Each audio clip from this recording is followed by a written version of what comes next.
Welcome back to Excel with Mark, and today what we're going to be looking at is how we can use ChatGPT to quickly and easily solve any of the Excel problems that we might have.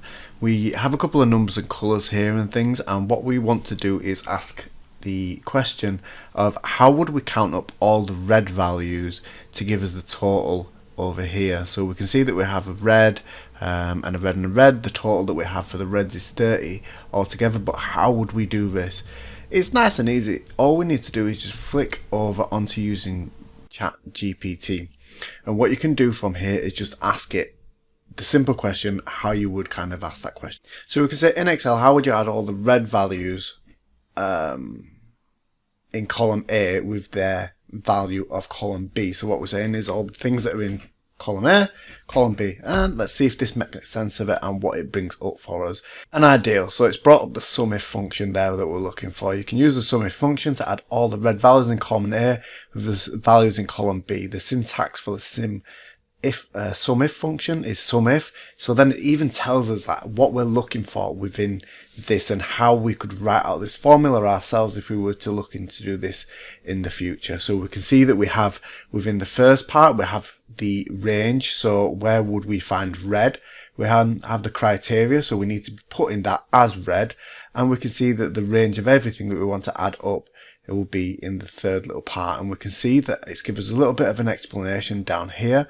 And then looking down here, we can see that it's actually given us the formula as well. So we can see that it equals the SUMIF, and we can see within column A that we're looking for the value red, and we're looking for the BB column for all the values that we want to add up. So what you can do once you've asked it this question is we can just take this part here, copy it, and then we can pop it into here, and we can say that the total that we're going to put is there, and we can see 30. Now I didn't know if it was going to bring it up because we've had the red there, so if you have any errors at that part, potentially you could change it like that so that you have an exact match, but you can see that it's managed to bring up the 30 for us, which is correct because we have a red, red and a red in total, bringing up that 30 for us.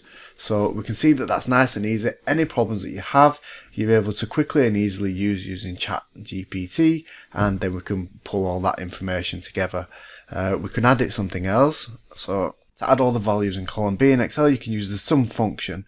So nice and easy again, and it just uses the sum and it tells us how we could fill that out, gives us a little bit of a background about it, and what it will do then is it will give you the formula for this. And again, if from the explanations, you can normally have a little bit of a look at these, and then you can work out what you need to do from them, or make any little amendments that you need to do. So we could say the total there, so we need the sum there, so we could say the sum, and we could say that the total there is 294.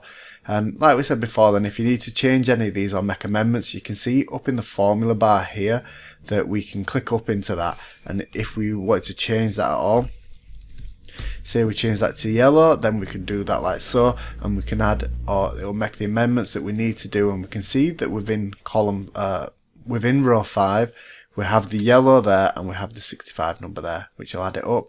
Obviously the sum there. This is just a kind of brief thing, and very quickly just the start of how I'm going to do a whole series on ChatGPT and how you can use it in terms of Excel and what you can do with this. We're going to cover everything from basic Excel, and we're going to kind of go into VBA as well and look at all the different things we can do there. So thank you for watching the starter one. Hopefully you enjoyed it. Hopefully it's something for you to go have a look at, and if you have any questions, don't forget to leave them in the comments below. Thanks for watching.